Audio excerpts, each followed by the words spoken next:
T'es artiste et tu voudrais mettre en ligne ton premier Picrou? Alors c'est parti, je te montre comment ça marche. Tout d'abord, assure-toi d'avoir bien dessiné tous les éléments de ton Picrou sur des calques à part et de les avoir enregistrés au format PNG avec un fond transparent un par un. C'est ce qui va te permettre de les superposer une fois qu'ils seront importés dans la plateforme. Pour ça, tu peux par exemple utiliser Photoshop ou Procreate. Je te conseille aussi de créer des albums ou des dossiers si t'es sur PC pour pouvoir t'y retrouver plus facilement. La taille de la toile, on y reviendra plus tard. La première chose à faire, c'est de te rendre sur la plateforme. Je te conseille vivement de le faire sur ton PC ou ta tablette plutôt que ton téléphone. Ce sera beaucoup plus facile avec un écran plus grand. Pour la démo, je te montre depuis un iPad, mais tu reconnaîtras très facilement peu importe ton appareil. Ici, tu peux régler la langue. Il n'y a pas énormément de choix, donc pour moi, ce sera l'anglais. Ensuite, il faut que tu te crées un compte ou que tu te connectes si tu en as déjà un. Maintenant que c'est fait, clique sur les 3 barres en haut à gauche. Ensuite, tu cliques sur Create an Image Maker. Désolé pour mon accent pourri, le pire c'est qu'il va falloir le supporter toute la vidéo. Là, on va cliquer sur le gros plus juste ici. Tu peux nommer ton Image Maker, enfin ton Picrou quoi. Ensuite, tu choisis la taille de ta toile. C'est également la taille de la toile que tu dois créer sur ton logiciel de dessin quand tu commenceras tes dessins. Là, 1 sur 1, c'est un format carré, qu'on utilise plutôt pour les Picrous avec juste la tête et le buste, celui qu'on retrouve le plus sur la plateforme. Et la 9/16e, c'est plutôt pour des personnages en entier avec l'outfit complet. C'est ce que j'ai choisi pour mon Picrou. Après coup, je me permets quand même de te conseiller la 1 sur 1.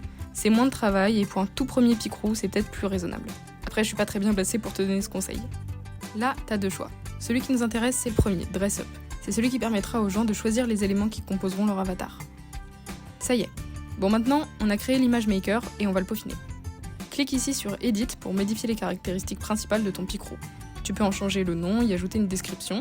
Ici, tu peux préciser comment les gens ont le droit ou non de se servir de ton Picrou. Si t'es artiste et que tu veux pas qu'on te vole ton travail, je te conseille de préciser que c'est pour un usage personnel et non commercial.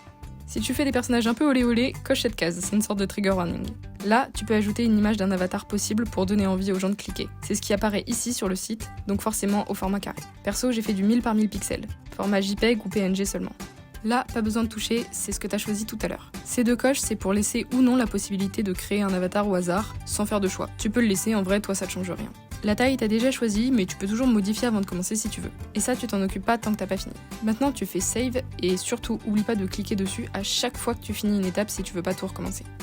En dessous, tu verras l'encadré des parts, donc des parties. Il faut savoir que les parties, ça correspond à ça une fois que ton Picrou est publié. Tu peux ajouter une première partie en cliquant juste là. Par exemple, on va commencer par le corps, donc nomme-le comme ça pour le retrouver facilement. Ça, tu laisses sur standard. Là, tu vois, ta première partie vient d'apparaître. Clique sur l'icône rouage, puis ici sur Edit.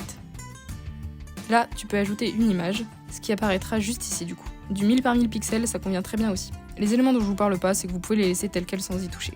Ça, si tu laisses activer, ça permet aux gens de ne pas utiliser cette partie. En gros, pour le corps, il vaut mieux le désactiver, mais pour des accessoires pas obligatoires, tu peux le laisser activer. Maintenant, save.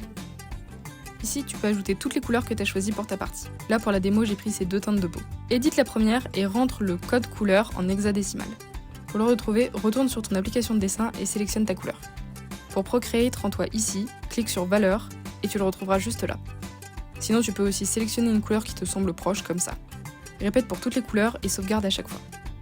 Ensuite, clique sur le nom de ta partie. Ça, c'est un item, c'est ce qui s'affichera là, et ça, c'est les différentes couleurs que tu viens d'ajouter. Ajoute autant d'items que tu veux, et une fois que c'est fait, tu peux commencer à importer tes images. Note que ce que tu mets ici s'affichera seulement là, et ce que tu ajoutes là, ici. Tu pourrais très bien mettre une photo de pomme sur la première, si tu mets ton dessin ici, c'est lui qui apparaîtra là. Petite info utile, si tu cliques sur Preview, tu auras la prévisualisation. Ça te donnera une idée de ton avancée, et c'est super satisfaisant. Quand tu reviens sur ton Picrou, tu cliques sur Image Maker Top, puis sur le plus ici, et tu recommences tout ce que tu as fait avec chacune de tes parties. C'est une étape très longue, mais quand tu as fini, tu te dis que ça valait vraiment le coup. Une fois que tu as ajouté toutes tes parties, retourne dans Image Maker Top, on va parler de l'ordre d'affichage. Ici, tu choisis dans quel ordre apparaissent ces icônes. Par exemple, si j'inverse ces 2 là, on passe de ça à ça.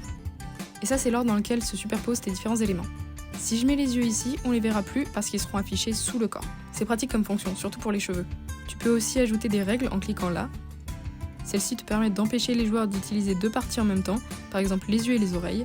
C'est pas super pratique parce que soit sourd soit aveugle, c'est pas génial, mais avec d'autres items, ça peut être super pratique. Celle-ci, c'est pour pas utiliser 2 items en particulier en même temps. Par exemple, pas les oreilles pointues avec les yeux blasés. Et enfin la palette de couleurs. Sans la palette de couleurs, tu auras ce souci. Si le corps et les oreilles sont séparés, les joueurs devront mettre manuellement la même couleur. C'est pas très grave, mais tu peux arranger ça. Ajoute une palette, nomme-la et sélectionne les parties concernées. Fais cette manipulation et enfin, entre à nouveau ton code hexadécimal pour que les couleurs s'affichent bien. Voilà, maintenant tu sais tout sur Picroux. J'espère que ma vidéo t'a aidé et que je pourrai très bientôt faire mon propre avatar avec tes créations. N'hésite pas à t'abonner si ça t'a plu et à poser des questions en commentaire si besoin.